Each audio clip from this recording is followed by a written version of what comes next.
High রে কপাল। কি হয়েছে কপালে? আবার কি হয়েছে? কপালে কি ঠান্ডা পড়ছে? বিয়ার আগে ভাবছিলাম বিয়া করার পর খালি সুখ আর সুখ, সুখ আর সুখ। এখন মনে কোথায় হয় সেই সুখ? এখন মনে হয় সুখের কেতায় আগুন লাগাই দিছে যে অবস্থা। এই সুখ কোথায় গেল ভাই? এই সুখ কোথায়? তোমারে বিয়া করার পরে এই সুখের তো আমি কিছুই দেখতেছি না। আমার বিয়ের পরে কি সুখ? কি জানলা ভেঙে পলাই গেছে? জানলার কি গ্লাস ম্লাস ভাঙ্গা? আমি কেন, দুনিয়ায় এমন কোন ছেলে মানুষ আছে যে বিয়া করার পরে সুখী এই কথা বলবে? হইলেও তো বলবে না, কারণ ওরা সব সময় ধান্দায় থাকে মহিলাদের কিভাবে বদনাম করবে, ওই তোমার মতো। এই দুনিয়াতে যত পুরুষ মানুষ আছে তোমরা হচ্ছে বিয়ার পুরুষ মানুষ, পরে হচ্ছে ঘরে শত্রু বিভীষণ। বর বদনাম খালি মানুষের কাছে যায় কবা কয়ে কয়ে কবা আমি সুখী নাই, আমার জীবনটা একেবারে তেজপাতা বানাই ফেলাইছে। জীবন আজ পর্যন্ত কোনো পুরুষ কইছে যে আমার বউ ভালো? ভালো হইলে তো ভালো কইতো, ভালো তোমরা।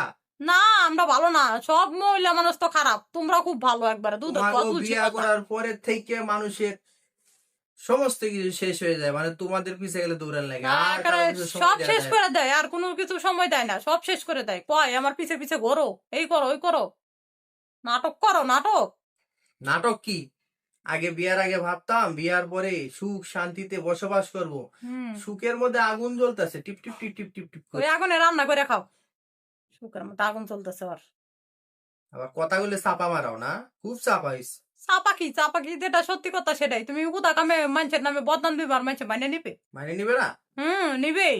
তখন তোমার নামে আমি কই দাম আমার স্বামী ভালো না খারাপ, তুমি শুই নাই না মানুষের কাছে কবা কি এত বড় কথা বললা তুমি আমাকে, মানুষের কাছে বলো আমি খারাপ?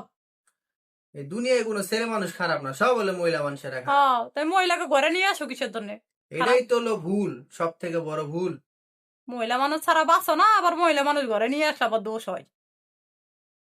এই জিনিসটা এজন্যই কয় যে ভাবিয়া করিও কাজ করিয়া ভাবি না না। বিয়ার আগে কত মুরব্বীরা কইছে রে ভাই, রে ভাই এই তুই বিয়া করিস না, বিয়া করে যে জ্বালা। হুম। আমরা ভাবতাম যে সবার জীবন তো এক হয় না, আমারটা ভালো হইতেও পারে। হ্যাঁ, ওমা, দেখি ওগর থেকে আমি আর বেশি খারাপ। হ্যাঁ, ওইটা এই দিয়ে তো কি করছে? কিচ্ছু কই নাই। সব মহিলা মানুষ খারাপ, সব। কথা কইও না বুঝছো, কথা কইও না, মাথা কিন্তু গরম হয়ে যাইতেছে। তোমার মাথা গরম হলে আমার কি হয়েছে? হ্যাঁ, বেশি কথা কইলে কিন্তু বাপের বাড়ি পাঠাই দিমু, দিয়ে একলাই ঘরের মধ্যে ফ্যানটা সাইডে দুই হ্যাঁ, একটা এখন সরাতে বাপের বাড়ি শুয়ে থাকবো। পাঠাইলে আমি বাপের বাড়ি যাবো তো। কে যাবা না কে? কেন? তুমি নিয়ে আইছো কিসের জন্য? তেমন সসম্মানে নিয়ে আসছো, সসম্মানে যাই দিয়ে আসবা। তুমি এমনি দিয়ে আসবা আর আমি চলে যাবো? ওরে বাবা! আমিও তো বোকা না, মাত্র দেন মোহর করছি 50,000 টাকা, 50,000 নগদে টাকা দিবি। তাই তোমাকে ছেড়ে দেবো? এত বছর সংসার করছি, যা যা করছি সব দিয়ে দিতে হবে সুদে আসলে। সরকারি আইন অনুযায়ী আছে, দেনমোহর যা আছে তা মেয়েকে পরিশোধ করে বিদায় করে দেওয়া যায়, ঠিক আছে? যাবো না। না গেলে ঘাটটা ধরে বাই করে দিব, এমনি সোজা চলে যাবা। না, দিও গাদ ধরে বাইর করে, তারপর বুঝবা কত জানে কত চাই। বেশি কথা কইও না, ভালো মন্দ কথা যদি বলতে পারো বলো, না বলতে পারলে চুপ, তুমিও একদম সাইলেন্ট। তুমিও মহিলা মানুষের যদি সম্মান দিয়ে কথা বলতে পারবো বা ঘরে এসে কথা বলবা, আর যদি না বলতে পারো চুপচাপ ঘরে এসে বই থাকবা, সাইলেন্ট মুড।